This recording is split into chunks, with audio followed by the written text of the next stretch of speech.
interromper, pode levantar a mão. E se você se assustar, pode sair correndo também, não tem problema. Não é? Agradeço mais uma vez o convite, a confiança, a consideração. E vocês têm um carinho enorme dentro do meu coração. Adianto que eu não venho aqui com pretensão de ensinar nada a ninguém. Muito pelo contrário. Eu que vim aprender com vocês.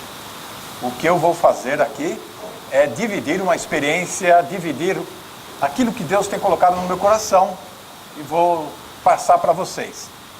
O que nós vamos fazer aqui nesses dias, nessa semana? Sim, muita bagunça, claro, né? Muito jogo também, comer demais, sim, não vai faltar.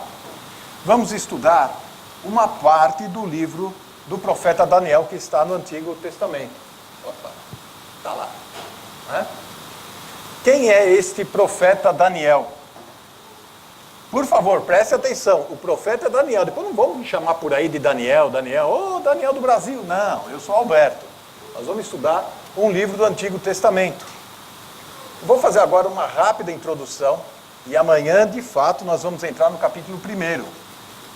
Não vou, e não temos tempo para isso, entrar na parte profética do assunto propriamente dito.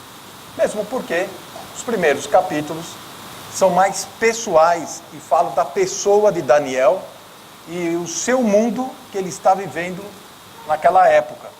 Muito parecido com o mundo que nós vivemos hoje. Não pense que é diferente, não. Certo? Gosto do profeta Daniel por algumas razões. Primeiro, que é um livro de história. Quem gosta de história, você vai se divertir com este livro. É um livro de aventura também. É um livro de geografia. E também nós temos matemática, para a alegria do Daniel Ferreira. Não é? Só que nessas contas nós não vamos entrar. As 70 semanas de Daniel, isso não vamos falar.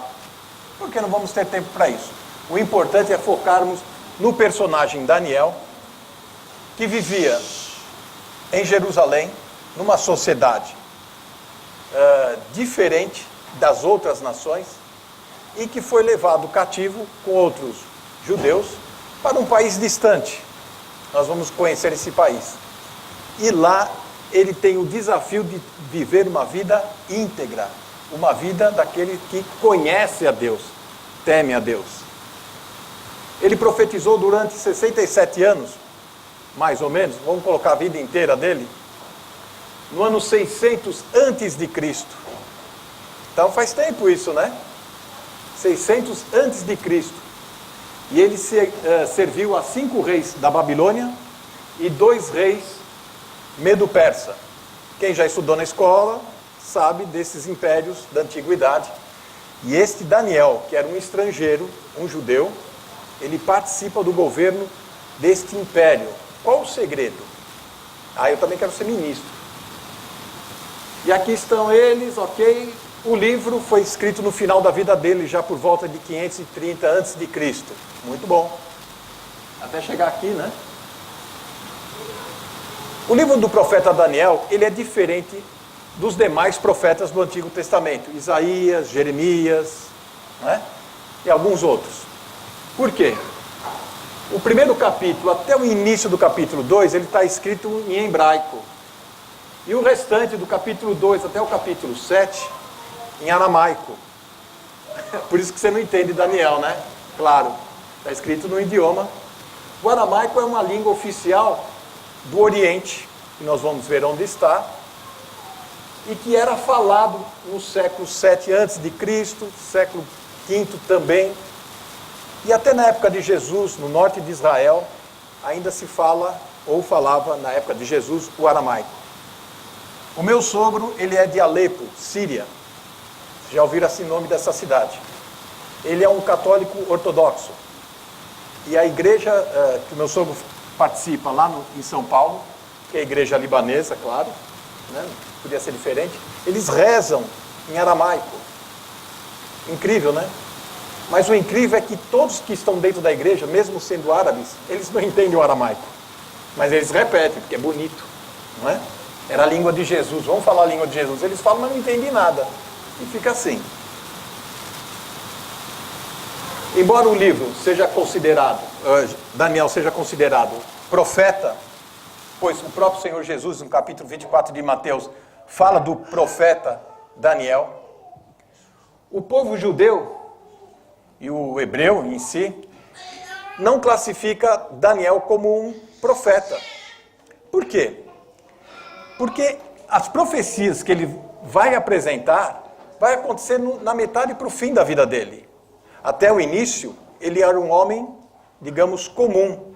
Embora vindo da realeza, da monarquia de Israel, com linhagem dos reis, Daniel era um homem comum. Ele tinha fé em Deus, ele tinha confiança em Deus, era um homem que levava Deus a sério. E somente no capítulo 7, capítulo 8, que Deus vai dar para ele uma mensagem para falar da grande tribulação e para falar dos finais dos tempos que ainda hão de vir, que não tem nada a ver com a gente. Daniel, portanto, ele é colocado entre os escritos na Bíblia hebraica. Qual a diferença da Bíblia hebraica para a nossa? Sim, ela é escrita em hebraico, a nossa em português. Mas a ordem dos livros do português difere um pouco da ordem do hebraico. Porém, são os mesmos livros, mas as categorias, a classificação é diferente. E Daniel, ele está no Ketubim, chamado escrito, históricos. A Bíblia deles, como a nossa, também vai possuir 39 livros. A diferença é que 1 Samuel e 2 Samuel a gente divide assim na nossa Bíblia. 1 Reis, 2 Reis, a gente divide assim. O judeu para economia, ele já coloca tudo num pacote só. Samuel, Reis, para economizar. Ok, a Bíblia judaica é feita de Torá, Nebim e Ketubim. O Nebim são os profetas. Ketubim, os escritos, e a Torá é a lei. É assim que o hebreu divide as escrituras. São os mesmos livros, mas a classificação é diferente. Bom, isso não nos interessa muito. É só para vocês perceberem que o livro que você tem aí, em sua Bíblia, os livros que estão aí, Jó, Cantares, Esther, Crônicas, eles também têm. Só que Crônicas, nós temos Crônicas, 2 Crônicas, eles têm uma crônica só. Para quê? Para economizar. Né? Isso é interessante na Bíblia. Nós lemos a Bíblia não sempre de uma maneira cronológica, os fatos se sucedendo. Existem algumas interrupções e acabou montando assim. O livro de Daniel, ele tem essa sequência, capítulo 1, 2, 3, 4, aí pula, vai 7 e 8, que são as profecias, depois volta para o 5, que é um outro reino, depois vai para o 9, depois volta para o 6, depois de 10 a 12. Isso não muda muito, não é? A ordem aqui não vai alterar muitas coisas para nós. Isso apenas para identificarmos um fato histórico, para responder algumas críticas que fazem ao livro de Daniel. Está vendo? Daniel está num reino, mas ele começou no outro. Está vendo? Daniel agora está... E as pessoas querem criar uma polêmica, pois não observam que existe uma sequência que não é cronológica dentro da Bíblia. Esse Daniel é um livro tranquilo, está aqui, dá para a gente perceber. Se você pegar o livro de Jeremias, então a ordem cronológica não existe mesmo. Mesmo porque Jeremias teve o livro dele queimado. Depois, quando Baruque, que era o escrivão, reescreveu o livro dele, então os capítulos saíram todos misturados. Não são as sequências históricas que nos interessam, mas o fato em si. Isso nós vamos retomar conforme a apresentação. E aqui é onde vai acontecer a nossa aventura essa semana. Nós vamos viajar esta semana daqui de Israel, ok? Vamos atravessar tudo isso para chegar aqui, onde fica Babilônia. Já ouviram falar de Babilônia? Não é? Alguns dizem que é lá no Rio de Janeiro. Não, não é não, é aqui, certo? Daqui para cá, cortaria caminho. Mas nesse deserto aqui ninguém aguenta. O povo teve que subir no norte e descer margeando os rios Tigre ou mesmo Eufrates para chegar até aqui embaixo. Isso tudo dá 1.400 quilômetros no lombo do burro, e debaixo de um sol. Aquela temperatura de Lisboa semana passada, 43 graus, era isso que eles estavam enfrentando. É para lá que nós vamos essa semana, certo? Boa viagem. A antiga cidade da Babilônia, ela começou já na época do dilúvio.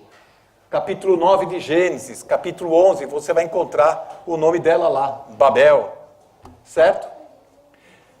Simboliza a expressão de rebelião direta do homem contra Deus. Veja onde o nosso personagem, e que você tem que se identificar com esse Daniel, ele vai viver. Ele vai viver numa sociedade que é rebelde às coisas de Deus. Mas mesmo assim, ele mantém a sua convicção, a sua posição. A Bíblia nos diz que será reerguida nos finais dos tempos e será apresentada como um papel de destaque. Está lá em Apocalipse 17, 18 e por aí. De fato, a próxima Copa do Mundo vai ser aonde? Brasil. E Brasil, chega de Brasil. Já tem muita confusão lá no Brasil por causa de Copa. A próxima Copa vai ser, segunda chance, do Lilma, na Babilônia. Vai ser no Catar, não é? Catar é aquela região do Oriente Médio, e eles estão não só construindo estádios, eles estão reerguendo uma cidade. É uma coisa absurda. Vocês vão ver daqui a pouco, vai passar imagens na televisão, programas esportivos. Ora, se esses muçulmanos, esses árabes, conseguem com muito dinheiro, os petrodólares, reerguer uma cidade, reerguer Babilônia não será tão complicado assim. Mas por que Babilônia? O que está acontecendo? Por que o povo que estava tão quietinho lá em Jerusalém, uma cidade pequena, murada, tem lá o seu Deus, não tinha muita confusão, o que eles vão fazer presos como escravos em Babilônia? Babilônia significa porta dos deuses, para uns. Para o judeu, no entanto, eles dizem que é um termo de origem hebraica que significa grande confusão. Claro, a Torre de Babel, já ouviram falar disso? Capítulo 11. Cidade de Babilônia, ela é conhecida como seu jardim suspenso. Já ouviram isso? Bonito, pomares, lugar refrescante.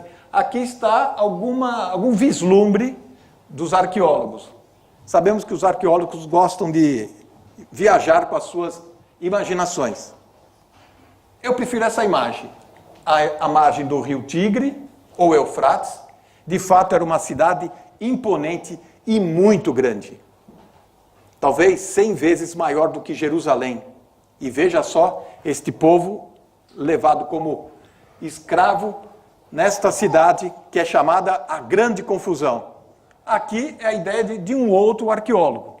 Mas eu trouxe a minha ideia de Babilônia. Não é só os arqueólogos que trazem a deles, né? E essa é a minha Babilônia. É a São Paulo que eu vivo. Eu moro lá.